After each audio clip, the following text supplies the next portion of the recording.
I'm Ed Kelley, editor of the Oklahoman. The aftermath of the Great Recession lingers for many Oklahomans. The federal government tells us that the most severe downturn since the 1930s started in December 2007 and ended last year. But it doesn't feel that way to everyone, not with unemployment in Oklahoma near 7% and food stamp usage at record highs. The vulnerable in our state also must cope with Social Security benefits that remain stagnant. Senior citizens in 2011 won't see an increase in the current level of spending in Social Security. This year's level is the same as 2009. That's because the rate of inflation is too low to warrant a raise for next year.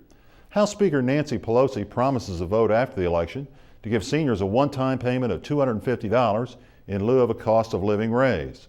But don't count on the vote being approved by a lame duck Congress. What happens, or not, in Washington won't change life much for people like Susie Shaughnessy. She's 80 years old and lives in government-subsidized housing in Enid. She told my colleague Paula Burks that the $906 she gets from Social Security is her only income. Reality for Ms. Shaughnessy is reality for many other senior citizens across our state. But other age groups live on the edge as well. My colleague Brian Painter reports food stamp usage has increased 30 months in a row, with more than 600,000 Oklahomans using them. More alarmingly, nearly 31% of children in our state are in families receiving food stamps. That's 1 of every 3 kids.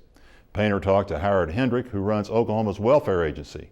Hendrick says he thinks Oklahoma hasn't been through anything like this since the Great Depression of the 1930s. Through the years, this state and this country have weathered many economic storms, and no doubt we will weather this one too. But for too many of our fellow citizens, it's a trying time with no let-up in sight.